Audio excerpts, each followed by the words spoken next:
पवित्र श्रीमद् भागवत गीता, पवित्र चारों वेद, पवित्र कुरान शरीफ, पवित्र बाइबल, पवित्र गुरु ग्रंथ साहिब, पवित्र कबीर साहिब की वाणी में छुपे हुए गूढ़ रहस्य अर्थात तत्व को जानने के लिए कृपया अवश्य सुनिए जगत गुरु तत्वदर्शी संत रामपाल जी महाराज के मंगल प्रवचन। बोलो सतगुरुदेव की जय। बंदी छोड़ कबीर परमेश्वर जी की जय। बंदी छोड़ गरीबदास जी महाराज की जय। स्वामी राम देवानंद जी गुरु महाराज की जय। सर्व संतों की जय, सर्व भक्तों की जय, धर्मी पुरुषों की जय, श्री काशी धाम की जय, श्री छुडानी धाम की जय, श्री करोथा धाम की जय, श्री बरवाला धाम की जय। सत साहिब। गरीब नमो नमो सतपुरुष को नमस्कार गुरु की नहीं।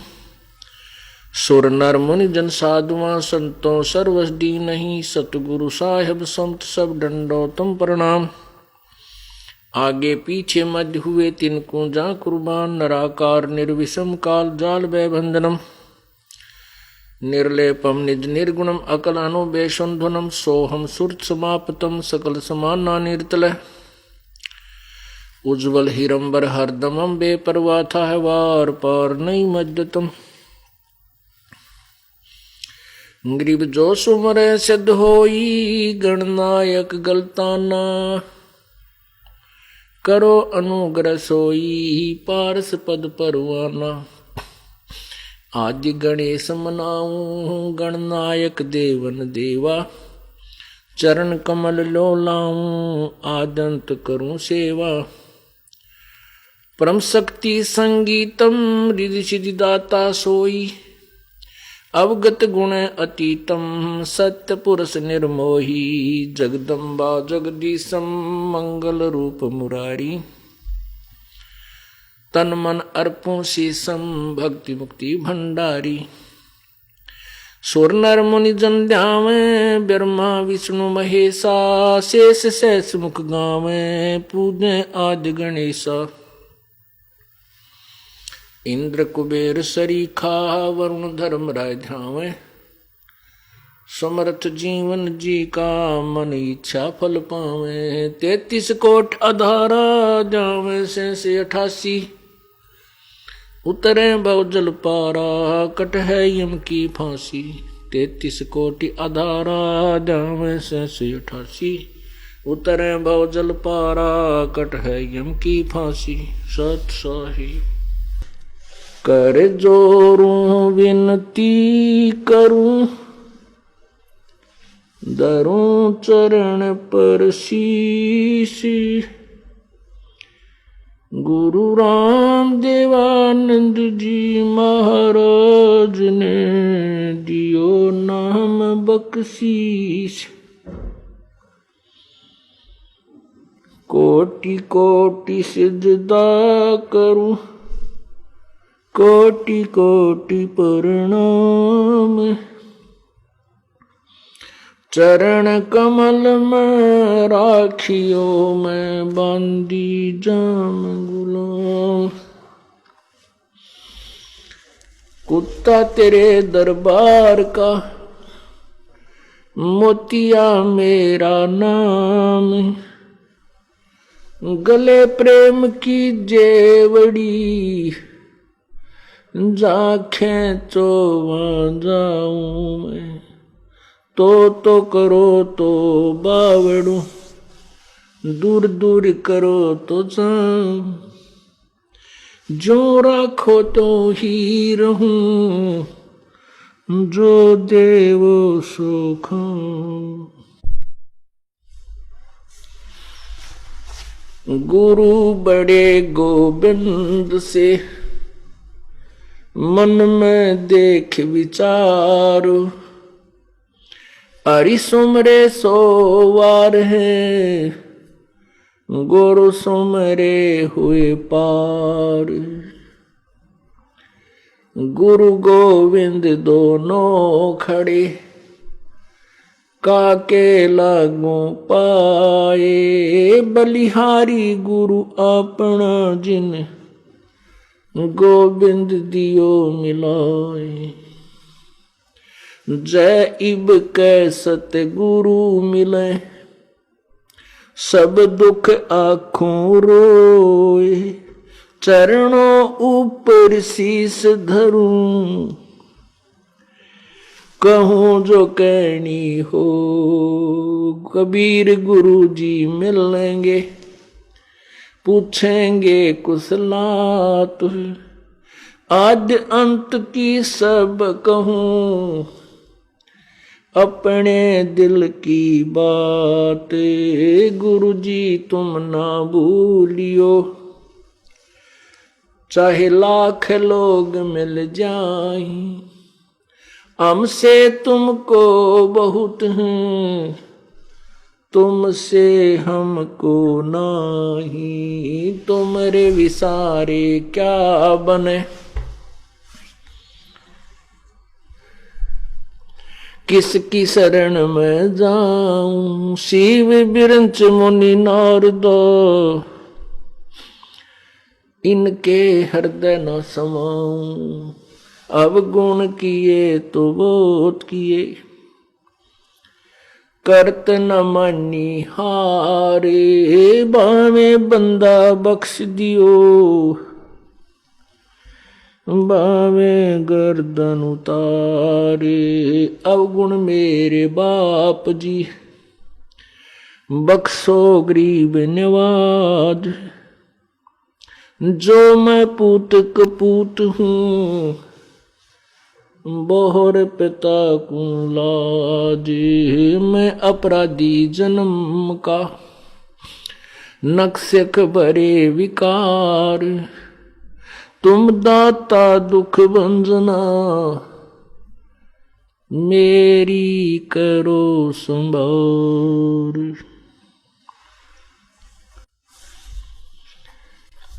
परम पिता परमात्मा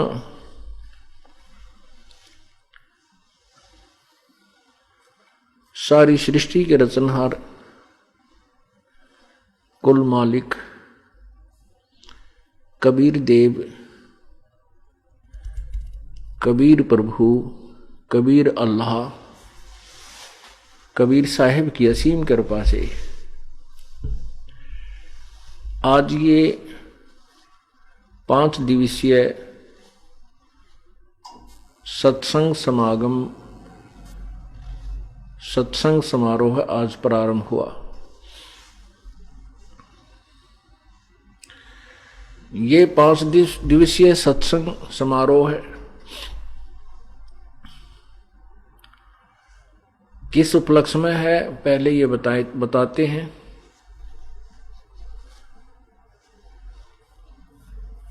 ये सत्संग जो अब आपको सुनाने जा रहे हैं, ये वो अमर कथा है जो तत्व ज्ञान रूपी उलझी हुई गुत्थी को सुलझाती है।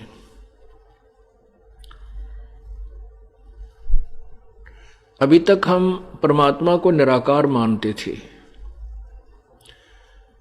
किसी भी ऋषि की, किसी भी महर्षि की या अन्य जो गुरुपद से सुशोभित संत जन थे, उनकी एक ही थ्योरी थी, एक ही सिद्धांत था कि परमात्मा तो निराकार है, केवल उसका प्रकाश ही देखा जा सकता है, वो भी अभ्यास यानी शरीर के अंदर हठ योग के द्वारा। चाहे कोई किसी भी देव का उपासक है, उसकी मूर्ति भी समक्ष रखे हुए है, श्री विष्णु जी की, श्री शिव जी की और अन्य देवताओं की, श्री गणेश जी की, हनुमान जी की, फिर भी उससे कोई पूछे भी परमात्मा कैसा है कि प्रभु तो निराकार है, वो दिखाई नहीं देता। ये वो दिवस है जो फाल्गुन द्वादशी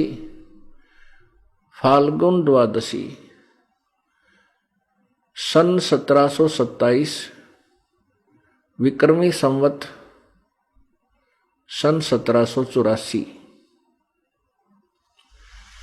जिस दिन परमात्मा जिसे हम निराकार कहा करते थे वो निराकार नहीं है, वो साकार है, निराकार है, मनुष्य जैसे मानव जैसे शरीर में है।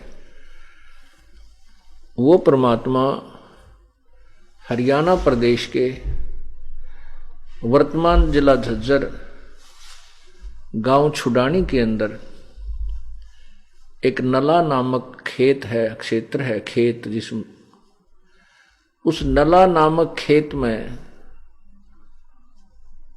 प्रकट हुए थे। अपने सतलोक से जहां वो विराजमान है प्रभु, जहां बैठकर पूरे विश्व को कंट्रोल कर रहे हैं, असंख्य ब्रह्मांडों को जो संचालित कर रहे हैं, वो परमात्मा स्वयं यहां आकर प्रकट हुए थे। अपने उसी शरीर में उसके ऊपर हल्के तेज पुंज का एक अन्य ओवरकोट डाल लेते हैं, क्योंकि परमात्मा का शरीर बहुत तेजों में है। करोड़ सूर्य मिला दे, करोड़ चंद्रमा मिला दे, दोनों की मिली जुली रोशनी का प्रकाश भी उस परमेश्वर के एक रोमकूप के प्रकाश से भी न्यून है, कम है। तो यदि वो सहशरीर आ जाए तो हमें कुछ ना दिखाई दे, हमारी आंखें एकदम उस प्रकाश को देखते ही बंद हो जाए, हम परमात्मा के शरीर को नहीं देख सकते। परमात्मा का वो शरीर, वो वास्तव स्वरूप दिव्य दृष्टि से देखा जाता है। इन आंखों से, चरम दृष्टि से वो नहीं देखा जा सकता। इसलिए परमात्मा अपने उस तेजोमय शरीर के ऊपर अन्य ओवरकोट भद्रा वस्त्रा समन्या कबीर नीवचनानी, कबीर परमात्मा अपने उस पहले वास्तविक शरीर के ऊपर एक ओवरकोट टाइप अन्य वस्त्र समन्या भद्रा वस्त्र हल्के तेज पुंज का अन्य वस्त्र पहन के, यानी और चोला ओवरकोट पहन करके यहां प्रकट होते हैं। उसमें अपने निवचनानी अर्थात लोकोक्तियों के माध्यम से अपने तत्व ज्ञान को समझाते हैं और अपनी प्यारी आत्माओं को इस काल के जाल से सुलझाते हैं। इसी उद्देश्य से परमात्मा सन 1727 में विक्रमी संवत 1784 में गांव छुडानी, जिला झज्जर, हरियाणा प्रांत, भारतवर्ष के अंदर प्रकट हुए थे। वैसे तो परमात्मा का सर्व ब्रह्मांड उसी के हैं, पूरी पृथ्वी उसी की है। परमात्मा के लिए कोई सीमा नहीं है, वो कोई जाति मजहब से नहीं सीमित नहीं है। वो केवल अपनी आत्माओं को देखते हैं जिनके अंदर पूर्व जन्म के संस्कार होते हैं। जिनके अंदर पूर्व जन्म के नहीं है तो वर्तमान में वो अपनी समर्थता से उनके अंदर भक्ति प्रवेश करते हैं और फिर उनको भक्ति योग्य बनाते हैं। इसी उद्देश्य से वो परमात्मा पूर्ण ब्रह्म इस पृथ्वी पर आते हैं, काल के लोक में आते हैं। इससे पहले भी परमात्मा आते रहे हैं, जिनके विशेष प्रमाण प्रत्येक युग में हुआ है। जैसे सतयुग में सत्सुकृत नाम से परमेश्वर आए थे, ऐसे ही एक बालक रूप धारण किया था। फिर वो बड़े हुए थे तो उस समय के ऋषि महर्षियों को उन्होंने के ज्ञान के छक्के छुड़ा दिए थे, लेकिन उन ऋषियों महर्षियों ने मानवश अभिमानवश परमात्मा की समृत वाणी को, यथार्थ ज्ञान को स्वीकार नहीं किया था। केवल कुछ एक व्यक्ति पुण्यात्माओं ने परमात्मा की वाणी को माना था, जिनको उन्होंने पार किया। इसी प्रकार वह परमेश्वर पूर्ण ब्रह्म असंख्य ब्रह्मांड का स्वामी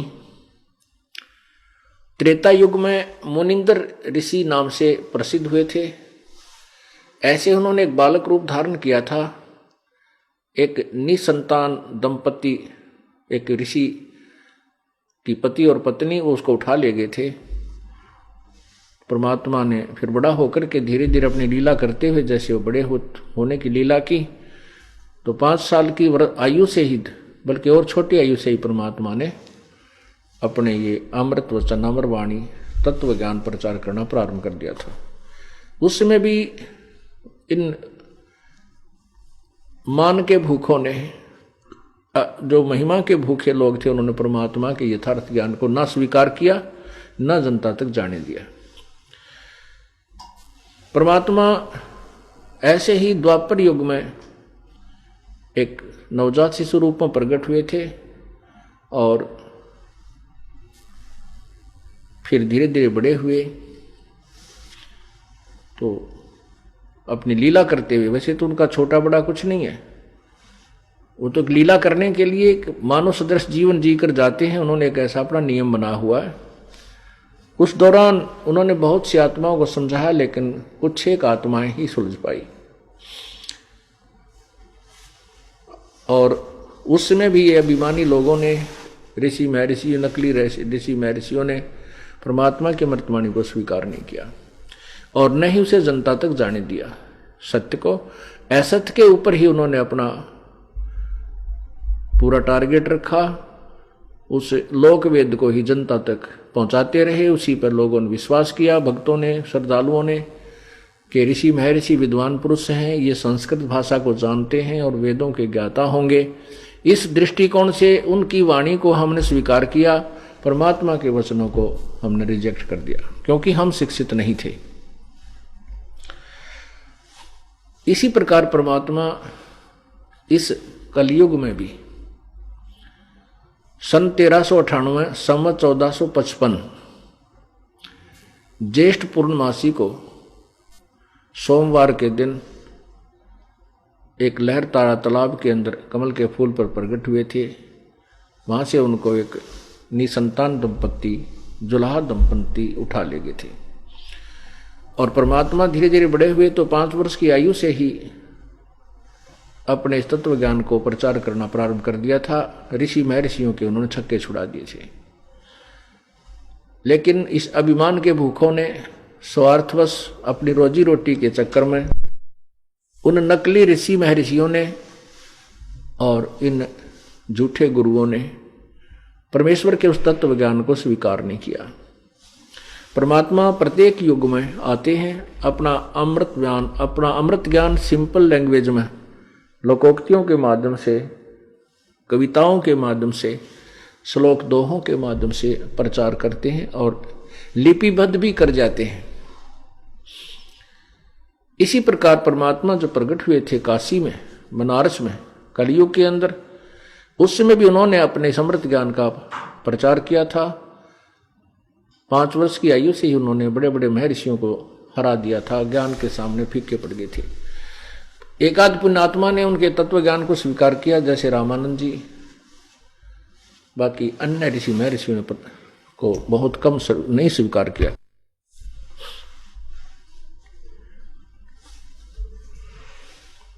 उस समय परमेश्वर 120 वर्ष तक, कलयुग में 120 वर्ष तक, सन 1398 से सन 1518 तक 120 वर्ष इस धरातल पर रहे और अपनी एक तत्वदर्शी संत की भूमिका की, साथ में एक भक्त के क्या लक्षण होने चाहिए, क्या गुण होने चाहिए, एक सच्चे भक्त यानी हंस की भी भूमिका उन्होंने की, सतगुरु की भूमिका की। और साथ में परमात्मा तो वो हैं ही, क्योंकि सबके संचालक हैं, उनके वचन से सब कुछ ये ब्रह्मांड चल रहे हैं।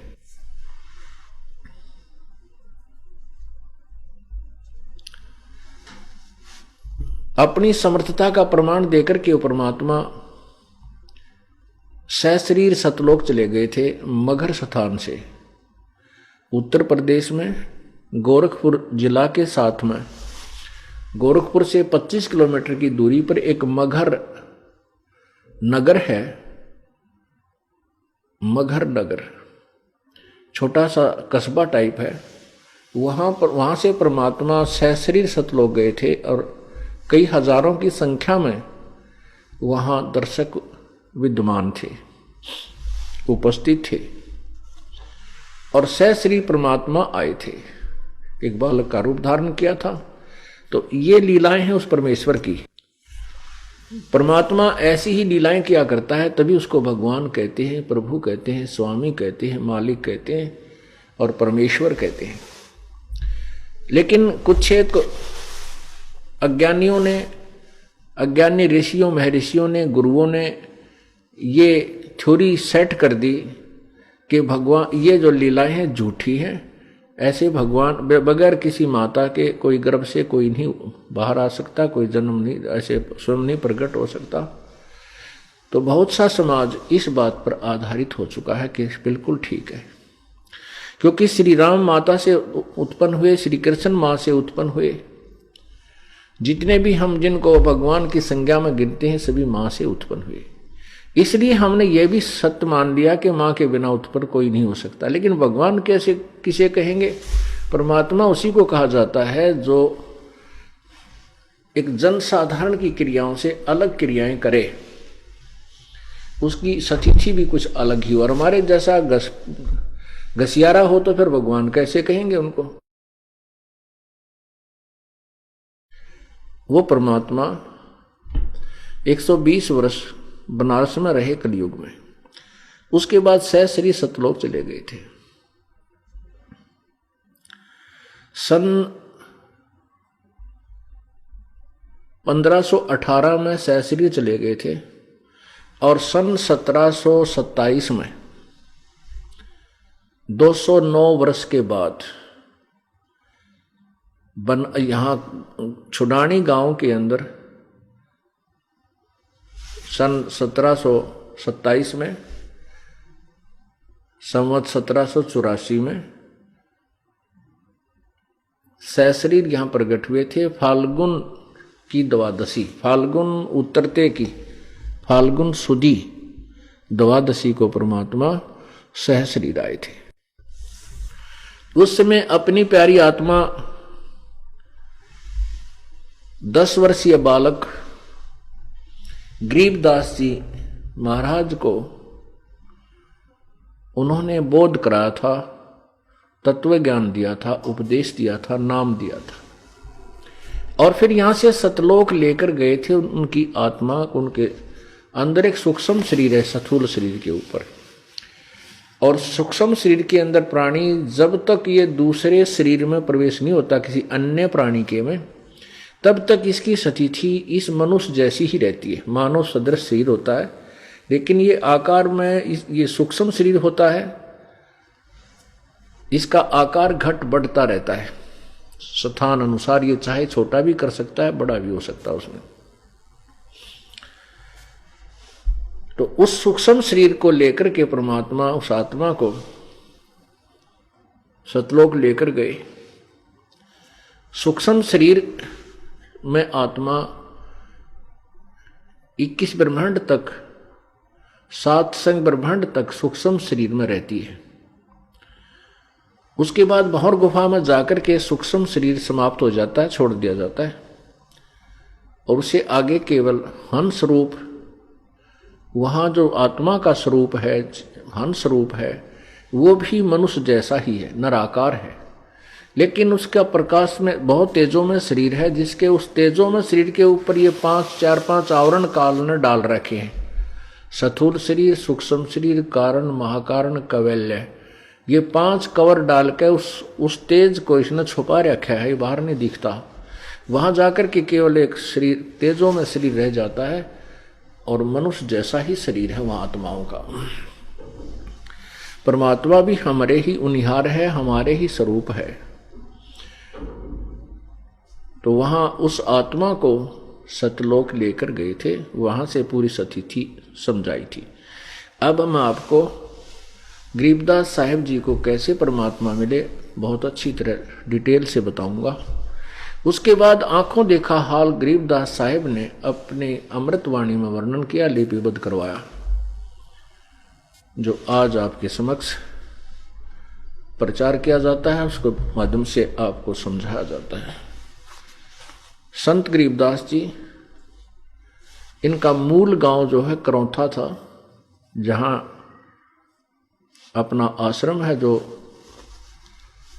अब वर्तमान में वो जहाँ अपना क्रोथा आश्रम है, वहाँ उनका मूल गांव था। और छुडानी में गरीबदास जी के नानका था। गरीबदास जी महाराज के मामा जी नहीं थे, नाना जी की जमीन बहुत थी। वो किसान परिवार में जन्मे थे। उनके जमीन 2500 बीघा अर्थात 1375 एकड़ जमीन अकेले उनके नाना जी श्री शिवदयाल जी के थी। और शिवदयाल जी के कोई पुत्र नहीं था, इसलिए शिवदयाल जी ने अपने दामाद श्री बलराम जी करौथा निवासी को वहां पर घर जमाई रख लिया था। गरीबदास जी का जन्म वहां छुडानी गांव में 12 वर्ष शादी के उपरांत हुआ था। वहां जाने के बाद 12 वर्ष के बाद गरीबदास जी का जन्म हुआ था।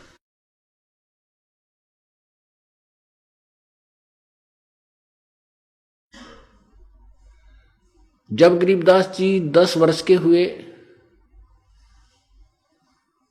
उस समय अपने नाना जी, यानी अपनी ही कहो, क्योंकि नाना जी ने तो अपने दामाद को और देवते को सब संपत्ति समर्पित कर दी थी, तो अपनी गौओं को चराने के लिए खेतों में जाते थे।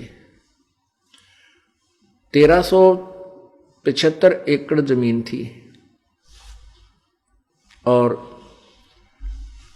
उसमें सिंचाई का कोई साधन नहीं था। वर्षा होगी तो कुछ बाजरा ज्वार बो लिया करते थे, मक्का वगैरह, बाकी शेष चने वगैरह हो जाते थे, सरसों हो जाती थी थोड़ी बहुत। बाकी शेष जो स्थान था, खेत थे, वो खाली रहते थे। उसमें गौएं चराने का कार्य करते थे, उसको चरागाह बना दिया करते थे। ऐसे ही छुडानी से सीमा लगती है कबलाना गांव की। कबलाना गांव की तरफ एक कच्चा रास्ता जाता था, अब तो पक्का हो गया, वर्तमान में सड़क बन चुकी है। उस कच्चे रास्ते पर सीमा के साथ में गरीबदास जी की यानी अपनी जमीन थी। तो वहां वो 10 वर्ष के बालक और साथ में अन्य पाली दूसरे गवाले भी उन्हीं के खेतों में अपनी गौओं को ले जाते थे। और कुछ पाली किराए के होते थे गरीबदास जी के, मतलब नाना जी के यहाँ। तो ऐसे 10-5 वो गवाले, 150-200 गायें वहाँ खेतों में ले जाकर वो उस दिन भी चरा रहे थे।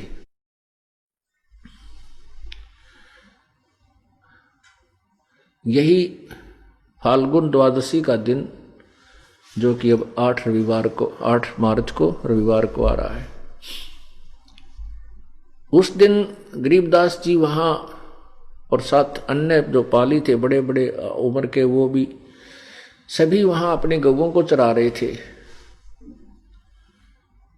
और दोपहर के जैसे 10-11 बजे इस समय से अपना बच्चों ने खाना खुना था वो खा लिया था।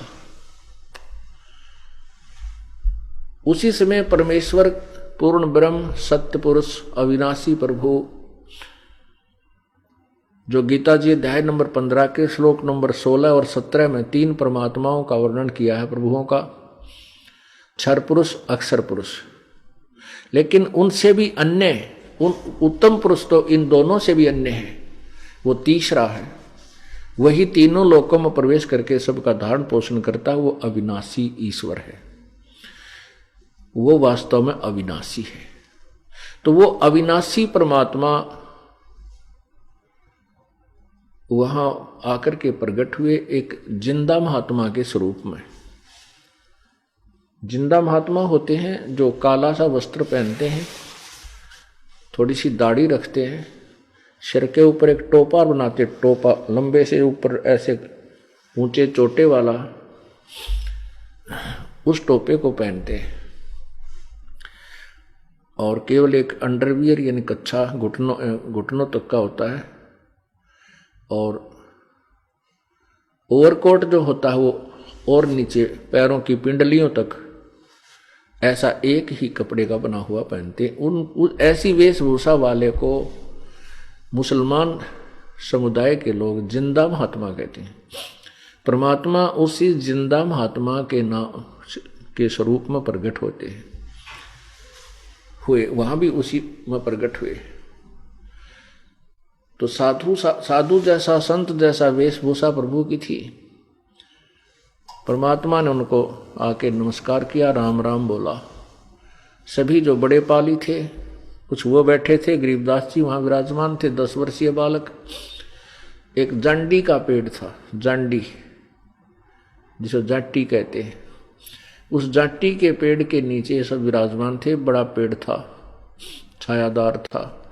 तो परमेश्वर ने आकर के उनको राम राम बोला, तो उन्होंने प्रति उत्तर में राम राम कहा और कहा, जिंदा महात्मा आप खाना खाओ। परमात्मा ने कहा कि खाना तो मैं अपने गांव से खा कर आया। उन पालियों ने, ग्वालों ने पूछा, आपका गांव कौन सा है? परमेश्वर ने कहा कि मेरा गांव सत्यलोक है। उन्हें पाली इस बात को क्या जाने, उन्हें सोचा होगा कोई गांव। फिर उन्हें पूछा कितनी दूर है, कि 16 शंख कोस की दूरी पर। उन्होंने केवल 16 कोस ही सुना। कहा बाबा जी आप तो 16 कोस से चलकर आए हो, भूख लगी होगी, खाना तो आप खा ही लीजिए। परमात्मा बोले भाई कोई भूख नहीं है। तो वो कहने लगे नहीं, खाना तो महात्मा जी खाना पड़ेगा, हम अतिथि को ऐसे जाने नहीं देते, खाना खाना पड़ेगा। परमात्मा बोले भी खाना तो मैं नहीं खाऊंगा।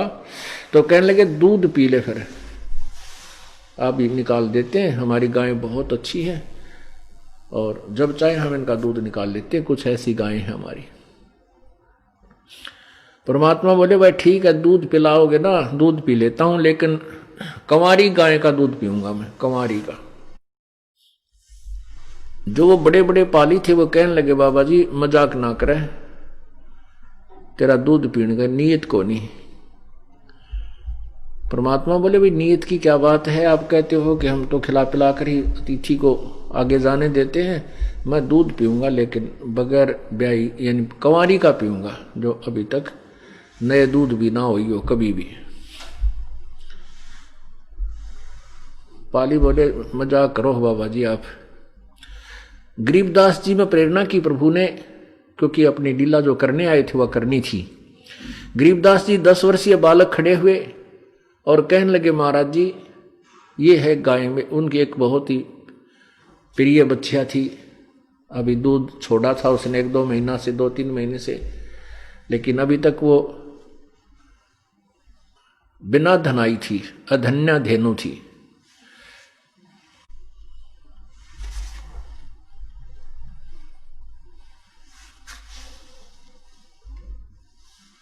कहने लगे बाबा जी ये इनात इसके बच्चा है, ये कंवारी बच्चिया कैसे दूध देवेगी। परमात्मा ने कहा कि तुम जो पात्र लाए हो ये जल का, या इसको धोकर साफ करो, इसको पानी को लेट दो। ये जो तुमने लस्सी पीने का जो ला रखा है छोटा मटका, इसको साफ कर लो।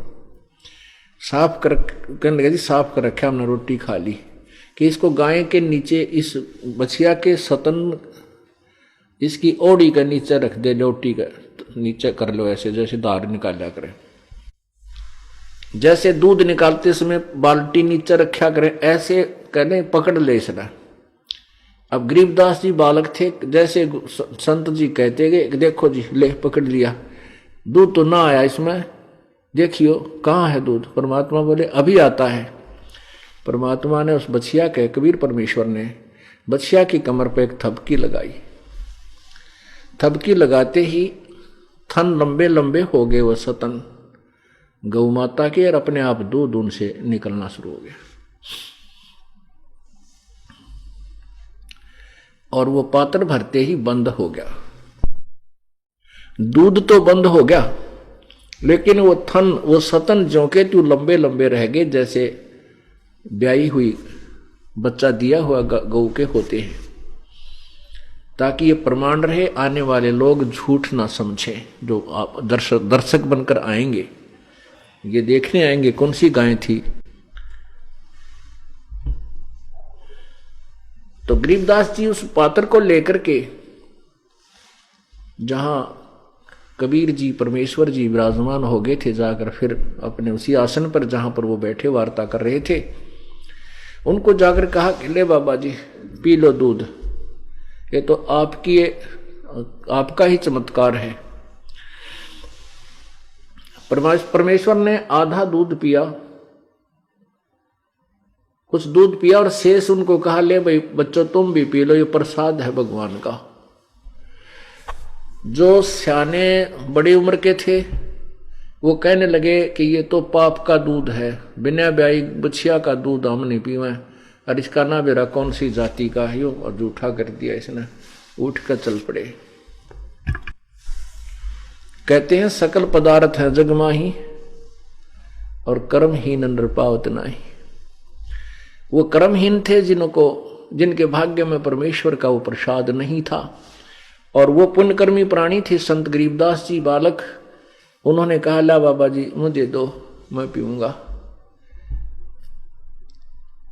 तो बच्चे ने वो दूध पिया। तब तक वो बड़े पाली थे, दूर चले गए, गौओं को भी दूर ले गए, वहां चराने शुरू कर दिया, इधर उधर खड़े हो गए अपनी ड्यूटी पर। गरीबदास जी को परमात्मा ने समझाना प्रारंभ किया। कहा बेटा ये मनुष्य जीवन बार बार नहीं मिलता, मानुष जन्म दुर्लभ है ये मिले न बारंबार। जैसे तरवर से पत्ता टूट गिरे वो बहोर न लगता डार। मानुष जन्म पाकर नहीं जपे हरि नाम, जैसे कुआ जल बिना भाई बनवाया क्या काम। कबीर लूट सको तो लूटियो राम नाम की लूट, पीछे फिर पछताओगे प्राण जहांगे छूटे। नहीं भरोसा देही का ये बिनस जावे छिन माही, श्वास उश्वास में नाम जपो भाई और यतन कछु नाही। श्वास उश्वास में नाम जपो व्यर्था श्वास मत खो, न जाने इस श्वास को आवन हो क न हो। पृथ्वीपति चकवे गए जिनके चक्र चलंत, रावण सरीखे कौन गुण ऐसे गए अंत।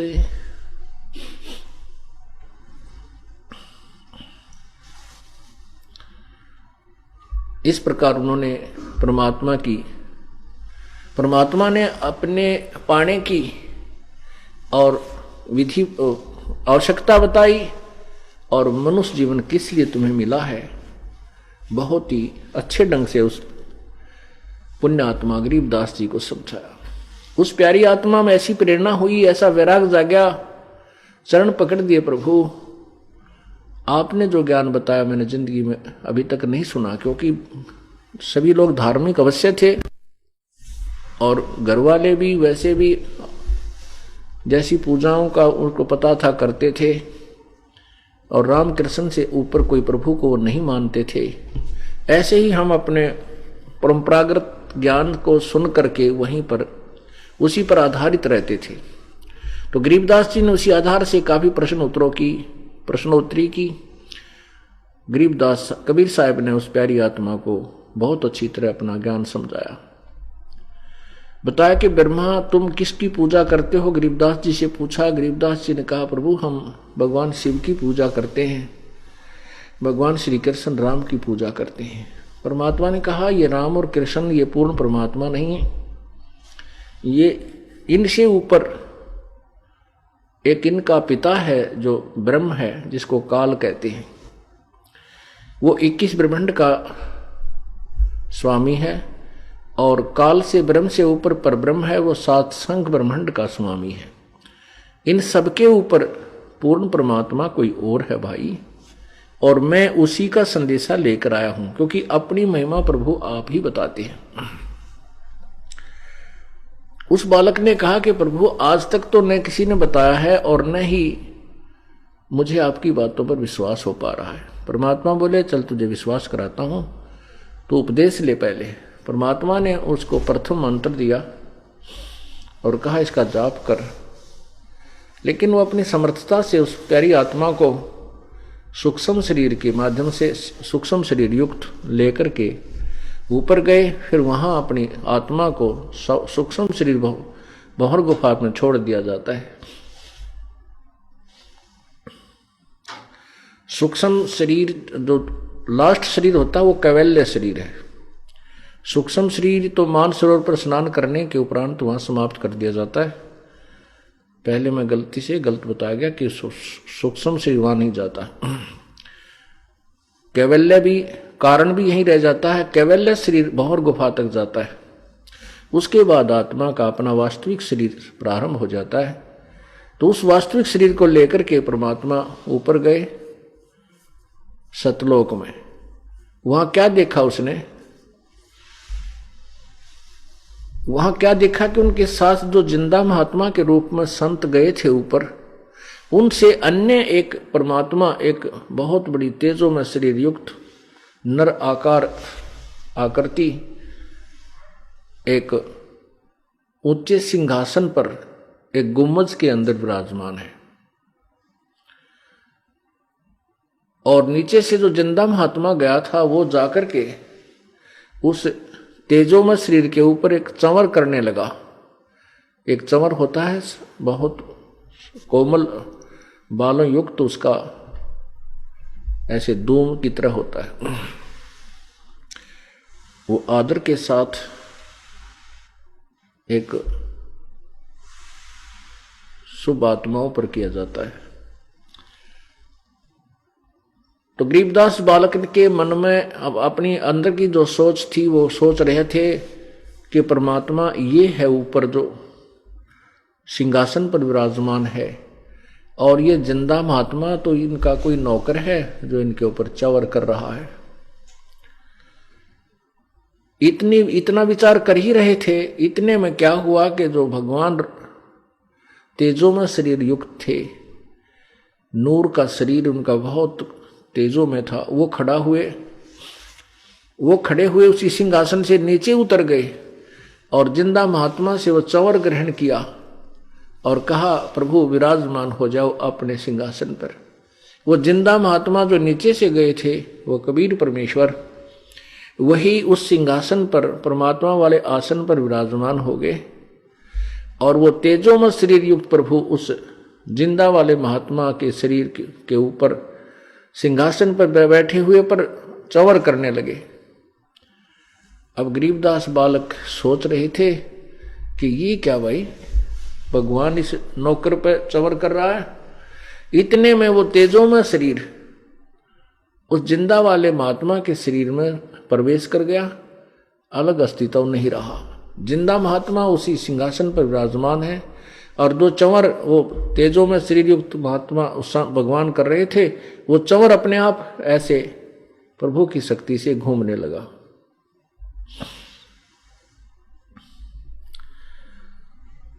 तब गरीबदास जी को विश्वास हुआ, हो ये तो भगवान ये ही है, मुझे तो परमात्मा ही मिल गए। तब गरीबदास साहिब ने कहा कि प्रभु अब मुझे वापस मत भेजो, ये तो बहुत आनंदमय लोक है, यहाँ तो सुख ही सुख है प्रभु, बड़ी आत्मा आनंद हो रहा है। परमात्मा बोले बेटा ऐसे नहीं रख सकते, यहाँ पर आप नीचे जाइए और मैंने तुझे जो मंत्र दिया है, फिर आपको सतनाम दूंगा, फिर सार नाम दूंगा, तेरा उद्धार करूंगा। जो मैंने तुझे उपदेश दिया है इसका जाप कीजिए, काल के ऋण से मुक्त हुई ओजिए, फिर मैं तुझे आप लेकर आऊंगा। तब कबीर परमेश्वर वही जिंदा वाला स्वरूप फिर उनके साथ, और नीचे आकर के उन्होंने फिर सभी ब्रह्मांडों को दिखाया। ये काल का 21वां ब्रह्मांड है जहां पर तपस्या के ऊपर 1 लाख जीवों को ये रोज खाता है, प्रतिदिन आहार करता है। मानव शरीरधारी प्राणियों को यहां भून कर खाता है। वो तपस्या दिखाई, वो काल दिखा के देख वो बैठा। ये वो ज्योति निरंजन, ये ब्रह्म है जो ब्रह्म नाम से प्रसिद्ध है इसके ब्रह्मंडों में। ये वो ब्रह्म सामने बैठा ही साकार है। ओछा माथा बिल्कुल छोटा सा माथा है और लंबे लंबे दो बड़े दांत हैं इसके, और पीछे बाल बड़े हैं, आगे से कुछ गंजा है। इस रूप को देख करके गरीबदास जी कहने लगे ये है यहाँ का भगवान, कि ये है ब्रह्मा विष्णु महेश का पिता। इसको श्राप लगा हुआ, इसने सतलोक में एक नालायकी कर दी थी, जिस कारण से इसको श्राप लगा है 1 लाख मानव शरीरधारी प्राणियों को का आहार करने का, 1.25 लाख उत्पत्ति करने का। अपने इस साप के को से स्थापित होकर के ये 1 लाख मानव शरीरधारी प्राणियों के आहार करने के लिए इसने अपने तीनों पुत्रों को उत्पत्ति, सतिथि और संहार की ड्यूटी दे रखी है। उनको ये सच्चाई नहीं बताता, उनके सामने भी नहीं जाता। वो भी समाधि लगा लगा कर इसको देखना चाहते हैं, लेकिन उस प्रकार की साधना से वो सिद्धि युक्त हो जाते हैं, उसका तप बन जाता है, तब से उनको वहाँ का राजा बना देता है और सिद्धियाँ दे करके वहाँ के सब कार्य ये उन्हीं से करवाता है। फिर जब वो शक्तिहीन भक्तिहीन हो जाते हैं तो उनको 84 लाख योनियों में उन अपने पुत्रों को भी डाल देता। उनने की तो कहना ही क्या है।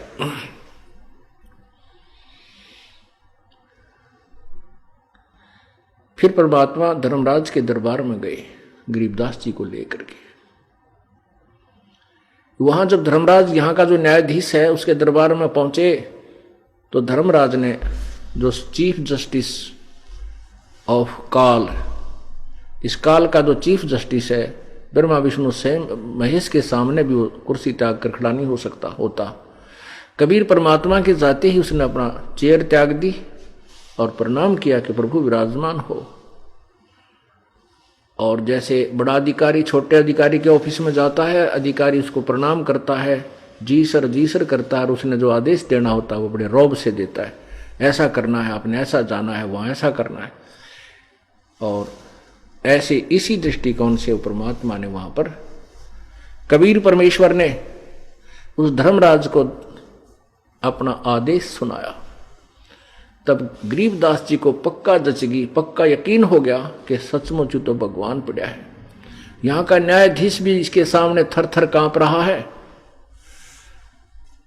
फिर ब्रह्मा और विष्णु के लोक में लेकर गए, वहां दिखाया। सभी ने जाते ही परमात्मा को प्रणाम किया, क्योंकि कबीर परमात्मा ब्रह्मा विष्णु महेश को भी मिले हुए थे पहले, और इन तीनों को तत्व ज्ञान समझाया था। ये इनके शिष्य भी बने थे, लेकिन काल प्रेरणा से इन्होंने उनका नाम को नहीं रखा था, सतनाम ग्रहण नहीं किया। इन्होंने प्रथम मंत्र की ही रटना लगाते रहे, उनमें से भी एक एक नाम छांट लिया अपनी स्वेच्छा से।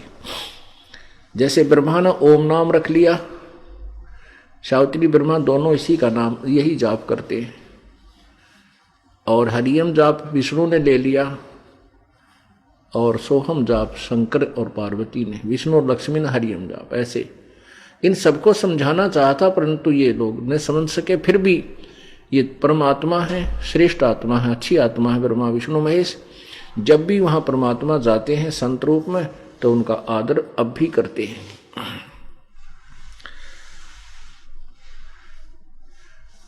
परमेश्वर उनको ऊपर के ये सब स्थान और सतिथि भगवानों की दिखा रहे थे। पीछे से क्या होता है कि इस क्रिया में जैसे 10 बजे वो आए थे तो शाम के 5, 6, 7 बज गए, तो उसमें तक वो उसमें क्या हुआ कि 1-2 घंटे के बाद वो पाली जो बड़े बड़े थे वो कहने लगे रहे, वो लड़की का लड़का भांजा वो कहाँ, उसने बुलाओ। बाबा जी तो चला गया दिखा है, वो तो नजर नहीं आ रहा है। तो एक जना जाकर देखा, उस पेड़ के नीचे ऐसे बैठे हैं, उनका शरीर ऐसे स्थिर है। तो उस बच्चे ने, उस पाली ने कहा, भाई गरीबू, गरीबदास नाम था उनको, गरीबू कहा करते थे, गरीबू, अरे गरीबू आजा उठ ले। अब वो देखा कि ये तो बड़ा समाधि लाए बैठा है भगत की तरह।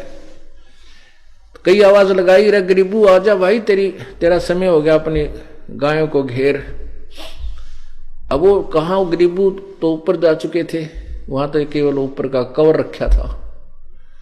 उस पाली ने जाकर निकट कहा, रे गरीबू खड़ा हो ले, ओ भगत जी उठ, चल अपना गऊओं को घेर। उसने जो ही ऐसा किया तो वो शरीर पीछे को लुढ़क गया, आंखें खुली हुई थी। अब उसने देखा बच्चे में ना कोई धड़कन थी, उसका श्वास नहीं चल रहा था। उन्होंने अन्य पालियों को आवाज लगाई कि आ जाओ, गरीबू मर गया, गरीबू मर गया। अब इस बात को सुनकर वह सारे भागकर दौड़कर आए, बच्चे के पास देखा, उन्होंने सचमुच ये तो निष्प्राण है।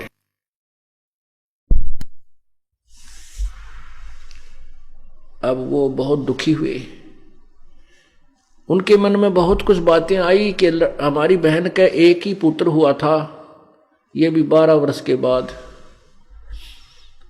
और अब उनको पता चलेगा कि तुम्हारा इकलौता तुम्हारा पुत्र मर गया,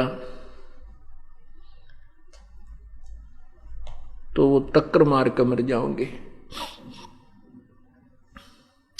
गरीबदास जी के एक भाई और था, लेकिन वो बिल्कुल मेंटल था, उससे बड़ा था। उसके फिर बाद में गरीबदास जी हुए थे। तो इस प्रकार उस दूसरी इस लड़के, वो तो मरे जैसा था ही था, इसकी मृत्यु के ऊपर बहुत दुख व्यक्त करेंगे, उन्होंने पालियों ने ऐसा विचार लगाया। और वो बहुत ही दुखग्रस्त हुए, चिंतित हुए, अभी बात बिगड़ गई। तो उन्होंने कहा भी 1-2 जना गांव में जाओ और सूचना दो, अभी तो बताना ही पड़ेगा।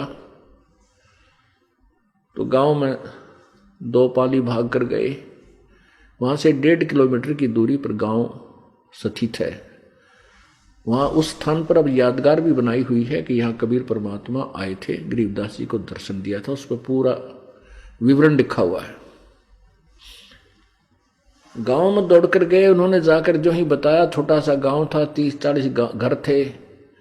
एकदम सभी को एक बहुत ज्यादा दुख हुआ, क्योंकि एक बहुत बड़े जमींदार का पुत्र, एक ही पुत्र था, यानी दूसरा तो कंडम था, और उसी की मृत्यु हो जाए। माता पिता ने सुना तो दोनों बेहोश हो गया, चेत हो गए अपने बेटे की मृत्यु सुनकर। गांव के कुछ लोग इकट्ठे हुए और फिर वो उस खेत की तरफ प्रस्थान किया। वहां से बच्चे के शव को ले आए गांव में। शाम के समय फिर उसका अंतिम संस्कार करने के लिए शमशान घाट पर उठा ले गए। सूर्य अस्त होते होते उनका अंतिम संस्कार करना था। चिता बना दी, बच्चे के शव को उसके ऊपर रख दिया। हाहाकार मची हुई थी। इतने में परमेश्वर ने कहा कि जा बेटा, तेरे शरीर को खराब करने वाले हैं वो लोग, वापस जा और गुणगान कर, मेरे दिल खोल कर, मैं तेरे साथ रहूंगा। डंडोरा पीट दे सच्चाई का। जो ही अग्नि लगाने की तैयारी कर रहे थे, तभी क्या देखते हैं, एक बार फिर देखते हैं, थोड़ी सी देर कहीं इसमें कोई श्वास ना आ जाए। जो ही वो दोबारा देखने लगे, एक आध ऊपर लकड़ भी लगा रहा था। इतने में सारे शरीर में कंपन हुई। जो बंधन बांध रखे थे उस अर्थी के ऊपर, वो अपने आप कट गए, टूट गए।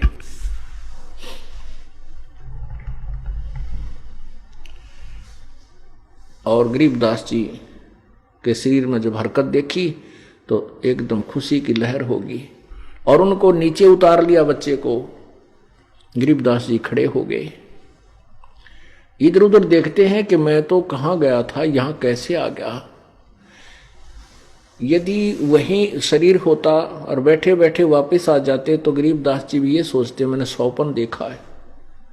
जब उन्होंने देखा कि तेरा तो काम कर दिया था इन्होंने, अगर 2 मिनट भी लेट हो जाती, वापस आने में 2 मिनट भी देर हो जाती, तो उनको वो चेतना बन गई को हो, मैं तो सचमुच सतलोक गया था और वहां के सब ब्रह्मांड मैंने देखे थे। फिर परमात्मा कबीर जी ने गरीबदास जी महाराज जी का ज्ञान योग खोल दिया, अर्थात वो तत्व ज्ञान उनके अंदर फीड कर दिया। और वो प्यारी आत्मा और कुछ नहीं बोल रहे थे, ये अमृतवाणी बोलनी शुरू कर दी।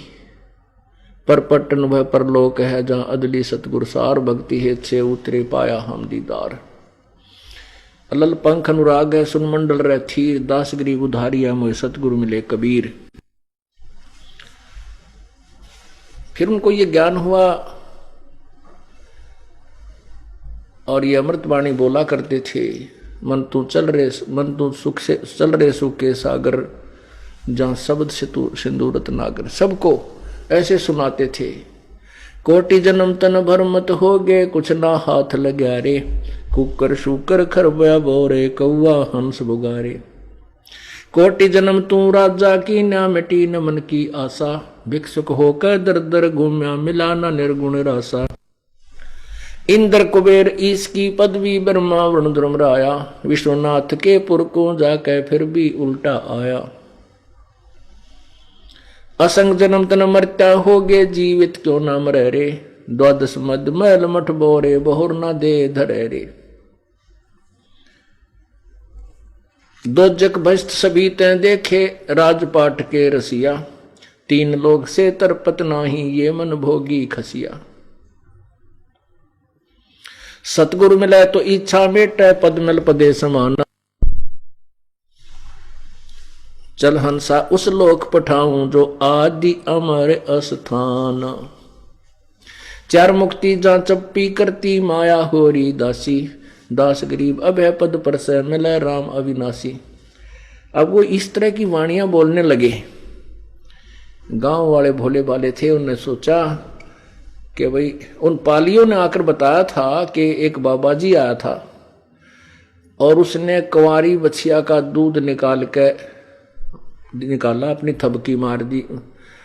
हमने तो पिया नहीं और इस लड़की के लड़के ने पी लिया और यो मर गया, उसके जंतर मंत्र के दूध को पी कर ये मर गया। अब उन गांव वालों ने सोचा कि ये लड़का पता नहीं कि ऊट पटांग बोलने लग गया, मेंटल हो गया यो। उन्होंने सोचा ये पागल हो गया और शुक्र बनाया परमात्मा का, ए भगवान कोई बात नहीं, जैसा भी बावला ठोला है ये जीवित हो गया, हमारी लड़की गांवों की बेटी इसको देखकर जीवित रहेगी और नहीं तो वो भी मर जाती। उन्होंने ये सोचा कि कोई बात नहीं, पागल हो गया तो हो गया, पर यह जी गया, ये बहुत जीवित हो गया, ये बहुत बड़ी बात है।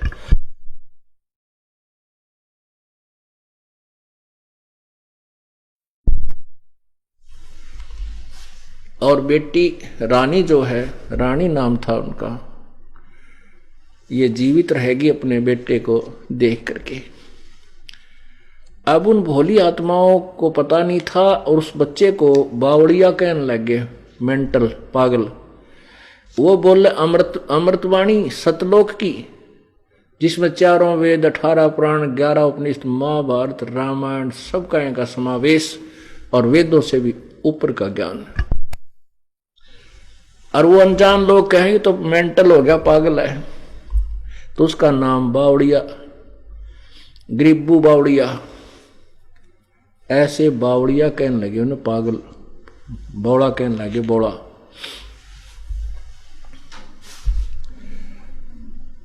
अब क्या बताएं, परमात्मा के ज्ञान बिना, आध्यात्मिक ज्ञान बिना, उस भगवान को, उस परमात्मा से परिचित पुण्यात्मा जो आंखों देखा हाल बता रही थी, उसको तो बावड़ा कहने लगे। और जो अनाड़ी, जो कति कहें का ज्ञान नहीं, उनको महर्षि, उनके ऊपर पंडित जी, बड़े गुरु जी, वाह ये तो महापुरुष बड़े हैं, उन गांव के गोरा धूना ला के सुल्फे पाड़ा ने, उनको वो संत मानते रहे। और जो परमात्मा से परिचित आत्मा थी उनको नेग्लेक्ट कर दिया। उस अज्ञान के आधार पर जो वो अज्ञानी गुरु और ऋषि हमें बताया करते थे।